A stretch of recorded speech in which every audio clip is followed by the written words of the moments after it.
Welcome to Breaking Solo, how solopreneurs break barriers, build brands, and embrace the future of business. Welcome, everyone. Today, I am joined with Andy Rhodenbaugh. And Andy, would you be so kind as to introduce yourself? Yeah, absolutely. So my name's Andy Rhodenbaugh. My family and I live in Atlanta, Georgia, and I've been a solopreneur business owner really for the last 7 months, July of last year. And I'm also a StoryBrand certified marketing guide. Awesome. Well, thank you for being here. I'm jealous that you're in a warmer client than I am, Not today, but but normally. yes, yes. So tell us what inspired you to go solo in business? Yeah, absolutely. So the name of my business is Clear Site Design, and I specialize in Squarespace website design and copywriting for solopreneurs, particularly busy solopreneurs that need projects done quickly and they don't have the time or the energy to really put forth a lot of effort to get things done because they're so focused on all the other aspects of their business. So for me, coming out of college, I was actually a marketing major in college and never thought I would go into marketing. So I actually spent 16 years, my first and only job in the nonprofit space. And I was looking to make a potential career transition and was thinking through the different skills that I have. And one of the things that I had developed over those 16 years was the skill of building websites. And I've always been a designer, really my whole life, always playing around with design and drawing and being creative. And I would also notice anytime I would do work with a business or be served by a business, I would always check out the website to see how it looked. And I don't know why that was, but I was always drawn to the design side of things.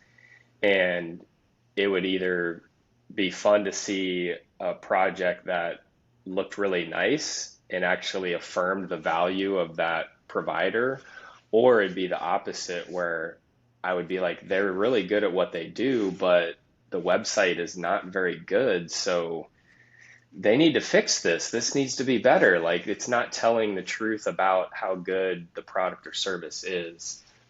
So I had this skill of developing websites. I was also pretty good at writing, and I'd always gotten really good feedback from people on those two skills, but I wasn't doing it in my as a paid vocation, and I was also never putting forth all of my focus into developing those skills. It was kind of just a tangential kind of a side thing that I would do.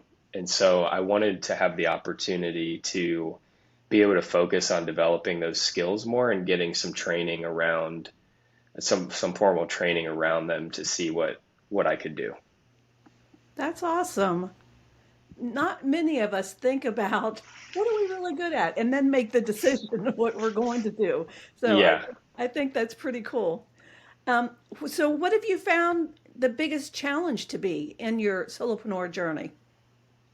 Yeah, so far because I'm new in it, I recognize that the clients I'm serving, um, they're experiencing really good anecdotal value from the work that we're doing together as I'm building the websites and writing their website copy or their brand messaging. But what I don't have yet much of is the data driven value of showing how it's working for them. Obviously, that takes time to see that those results start to come in from the data side. So I think that's one of the challenges that I'm experiencing so far, but it may be more so just a part of being new in the work. Yeah, that's that's yeah, it's a challenge when you're trying to figure out whether it's paying off for the client. Yeah. And I know it's paying off from the sense of they're experiencing the relief of what I do. most of the people I work with are solopreneurs who are starting something new, or they're looking to rebrand something and go into it full time. And they feel this time crunch. So it's like they don't have time to do their own website. They don't have the expertise to do it. So even if they did have the time, they don't want to put forth the effort to try to learn how to do that. And then there's just some frustration with that whole situation. And so they want someone to come in who's an expert at those things to execute the project for them so they can be on their way and focus on growing their business or serving their clients. So as I'm doing the projects with my clients, I'm seeing them, they're experiencing that relief of the frustration. They're experiencing a smooth process. And the results they're really pleased with because they then have the words that they need to communicate their message to their audience in a clear, credible, and compelling way. And then they have a professional design on the website side so that it's validating the message. Right. One of the things that really struck me as I started getting into website design and actually starting to do a little research on the field is I felt like I knew this just from experience, but reading the reality that most people will visit a business website before choosing to work with or purchase from that business. And then this really got me is that within milliseconds, the human brain will judge the credibility of the services based on the quality of the website. And that's just, I tell my clients this all the time. I'm like, that's just completely unfair because you're really good at what you do, but your website doesn't communicate that. And you're likely losing potential clients simply on that fact alone. So I get to help solve that problem, and it's pretty fulfilling work. That's awesome. So is that a niche that you've went after? Yeah, good question. So when I was first starting, I was trying to figure out, there's this kind of debate in the marketing world. Do you niche? Do you not niche? And I had done a number of website projects prior to starting my business, and I looked at who I was serving. About half of them were service providers, people that provide a service as opposed to a product. And so I was like, okay, let me focus on service providers. Then as I was doing my onboarding with my certification and getting some coaching around it, it kind of came up the idea of focusing on coaches and consultants.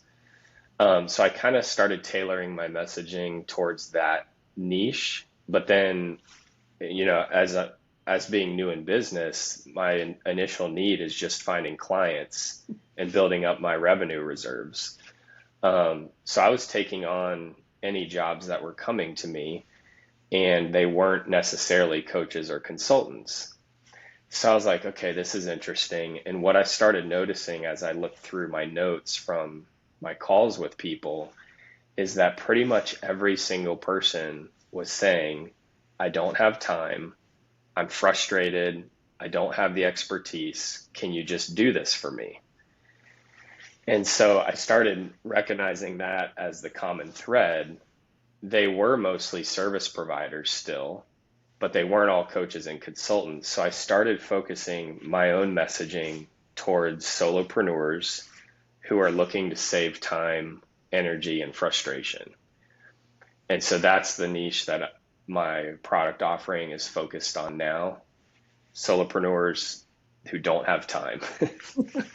Yeah, that's good. I've always said that you put your message out there, you make it as specific as you can, and Yeah. then you'll still get business from other places. It just will Yes. be attracted to you. So you've just Yes. proven that. Yeah. And I'm finding that to be true. Yes. Yeah. Absolutely. Awesome. Awesome. So is there a strategy you use then to stand out from the competition? Yeah. So my product offering is unique, I think, and I'm saying that based on feedback I'm getting from other people in the industry that I talk with and network with. Um, so what I think sets me apart currently is my delivery process and timeline. So my core offer, again, to the solopreneur who's looking for their basic starting website, where they need brand messaging. So they need to know what to write on the website. So their brand message and their copywriting, and then they need that professional design. I provide messaging, copywriting, and the design, and I execute the whole thing in 2 to 3 days, Oh, wow. as opposed to weeks or even months. Um, and the process I use, if it'd be okay to share some of that, Of course. it's really simple, and it cuts out a lot of the potential back and forth emailing and trying to get things approved and not knowing when the client is going to read your email and send the approvals. So what I do is I send the client an initial brand intake questionnaire. They answer a bunch of questions that are all formulated around the StoryBrand framework, so that we use that framework to help clarify the client's message, to make it clear in a marketplace full of noise. So they'll fill that out. It takes about 30 minutes. Then we'll do a 90-minute brand interview where I will interview them and go through the questionnaire, ask them more clarifying questions. And the goal of that time is really for them to get everything that's in their brain about the business out on the paper, and for me to understand it. I tell my clients often, picture themselves inside of a spaghetti sauce jar. Kind of a silly analogy, but it works. You're inside the spaghetti sauce jar. Try to read the label on the outside. Obviously, it's impossible. You're inside the sauce, you can't see.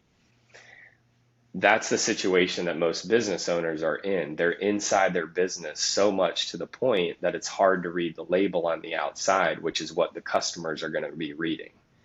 And so the process that I use with the questionnaire and the interview, it effectually takes the business owner outside the jar so they can see more objectively what they are wanting to communicate to the client.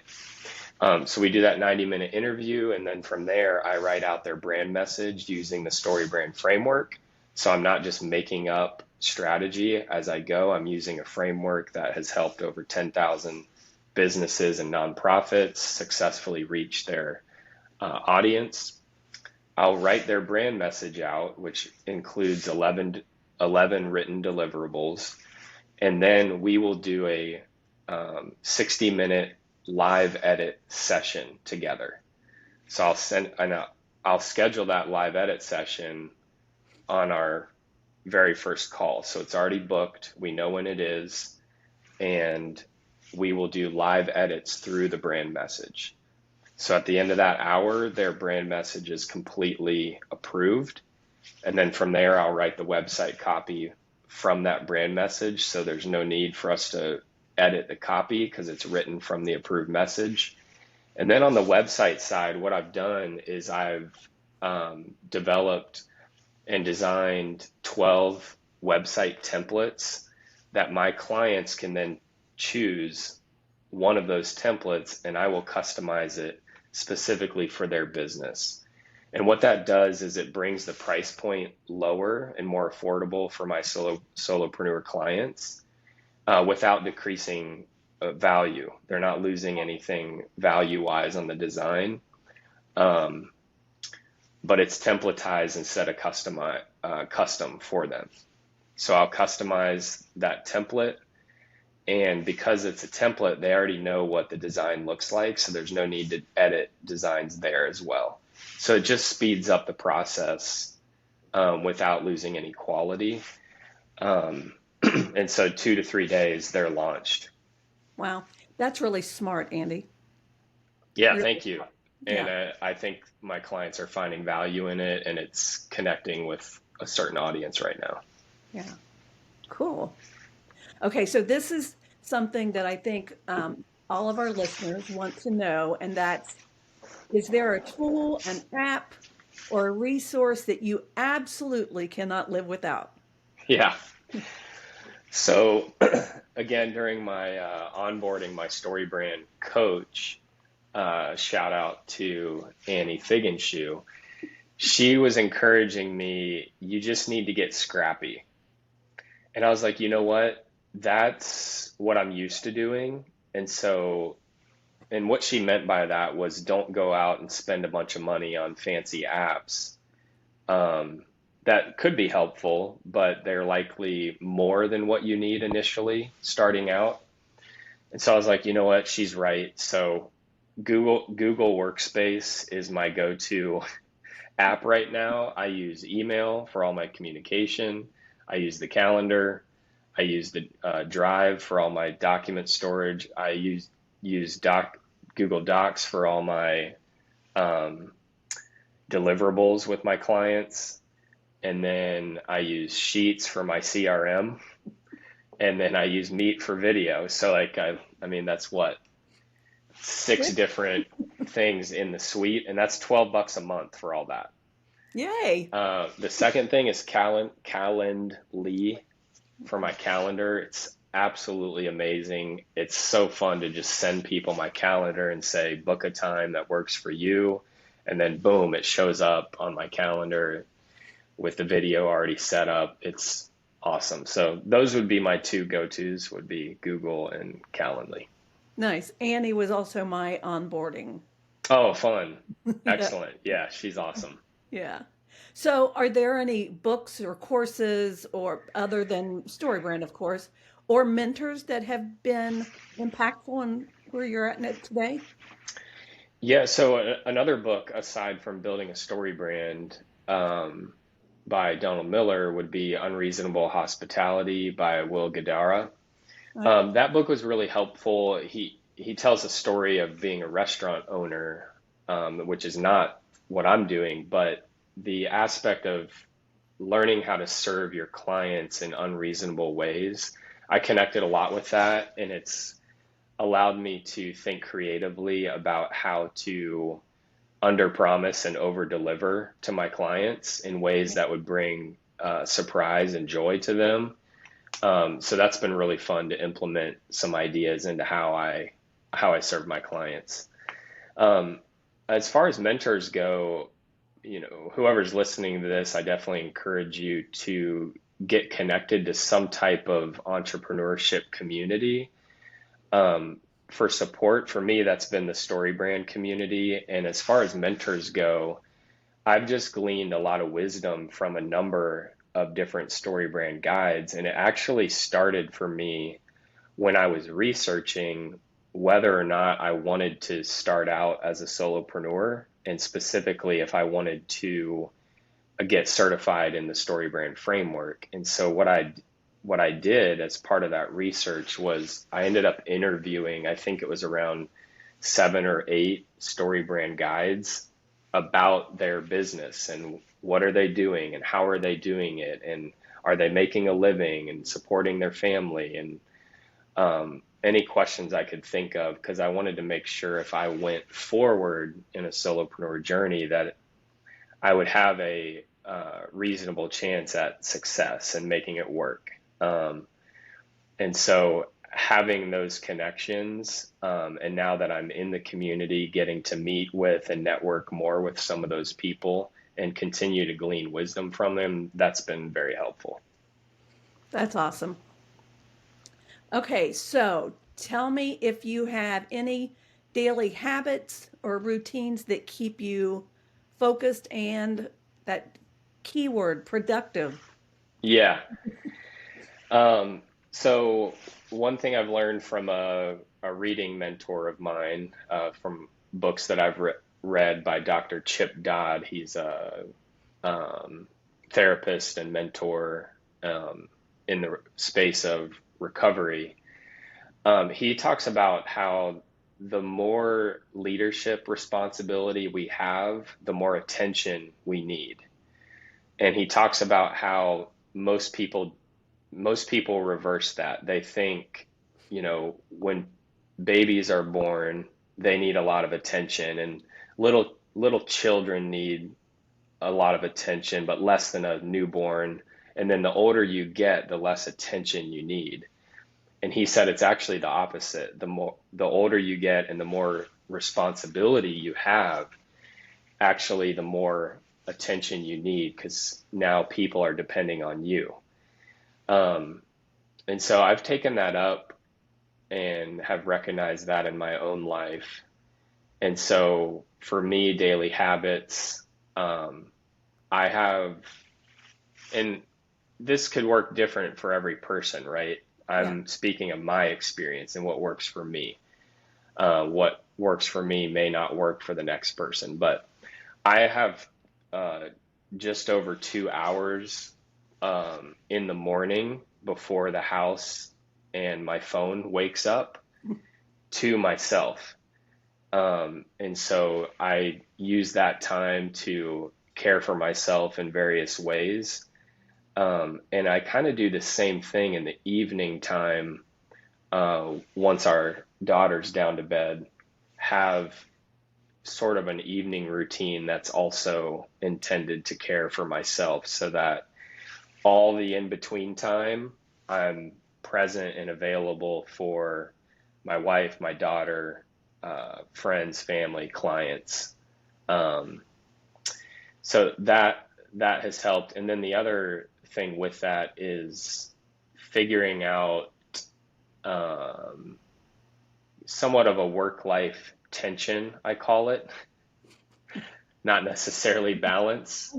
But I learned from a mentor a while ago that tension tunes a guitar. So tension is a good thing. And so for me, what I decided when I started as a solopreneur, and I honestly can't remember who it was. It may have been something I read or listened to. But the idea was that work will fill the container that we give it. And so the advice was to start the way you want to end. And I decided, down the road, I want to only work 4 days a week, however far down the road that is. So I'm going to start my business by only working 4 days a week. And so from 8:30 a.m. to 4:30 p.m., 4 days a week, that is the time that the work has to get done. Now, every now and then something comes up where I'm doing something on a Friday or something in the evening, but it's usually very short if it happens at all. But those 4 days, that's the container. And if it doesn't get done, then it has to wait till the next week. That's amazing, Andy. Good for you. Yeah, so far it's going well, and I'm holding to that limit there for myself. Awesome. Okay, so what's one piece of advice that you would give someone that's going to start their solopreneur journey? Yeah, so this is an interesting one. My piece of advice is to recognize that everybody is afraid. Everybody's scared and nobody knows what they're doing. Yeah. And I think it's taken me a few months to kind of realize that. And especially in our social media age, everyone is let me rephrase that. It seems that many people are trying to project confidence. Confidence is a good thing. And especially if you know that you can deliver value, which we wouldn't be going into a solopreneur journey if we didn't think we were going to deliver value. So Right. confidence can be good. But the reality is everyone is afraid. And I see a lot of people that view fear as a weakness to improve and not to show, or a barrier to overcome. And I just disagree with that viewpoint. So I view fear as a truth. It's a reality. If I'm afraid, then I'm afraid. And I can't have it not be true. It's just there. So I believe it's a truth to be welcomed as a guide to lead us into wisdom and trust. And what I mean by that is, here's a good example. When I remember taking my daughter to the beach when she was a baby, like a, little toddler, right? Right. And I had this thought. I'm like, as she dips her feet in the water and then she starts crying right away. Well, why is she crying? Well, she's scared because she has no idea what this thing is that she just put her feet in. And it's so cold and it's so big. And I'm like, you know what? I want my daughter to be terrified of the ocean. I really do. Yeah. Why? Because if she's not, if she's fearless, she's just going to run in and the ocean will kill her Exactly. because it is more powerful than she is. So what do I want her to do? Because I don't want her to live in fear and be consumed by it. So what do I want her to do with that fear of being terrified? I want her to learn wisdom and trust. And what does wisdom say? It says, Daddy, what do I need to know about this ocean so that I can enjoy it? And Daddy can, and what does trust mean? Daddy, can you hold my hand while we go into the ocean? Yes, I can, sweetie. You can trust me because I will protect you and make sure that you're learning how to use this ocean in a way that is for your good and will not kill you, quite literally. I know that's a drastic example, and I know some people listening to this may have even lost a loved one to a drowning in the ocean, and that is absolutely, absolutely terrible, and my heart goes out to people in that situation. The point illustrates well that fear is proper in the right situations and can lead us to wisdom and trust. And I think it's the same in business. We're all afraid in some sense. So what do we need to know? What do we need to learn from so that we can gain more wisdom and enter into what we're doing in a wise way?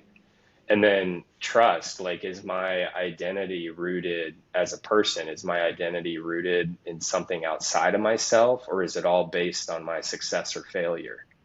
If it's based on my success and I do well, I'm going to be puffed up with pride. If I fail, then I'm going to be devastated. That's not a great place to be.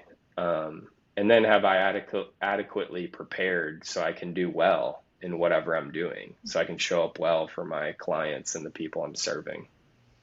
So the goal is not to have, not to overcome fear, but to not allow it to control me, to use it in the right way so that I can show up and love well. So that'd be my one piece of advice. Andy, that is a beautiful message. Yeah, thank you. Very much. Absolutely. All right. Tell the listeners where they can connect with you and learn more about what you do. Yeah, absolutely. So again, my business is Clear Sight Design. My website is www.clearsight.design. And then you can find me on Instagram or LinkedIn at Andy Rhodenbaugh. That's ANDYRHODENBAUGH. Those are the two places that people can find me. Awesome.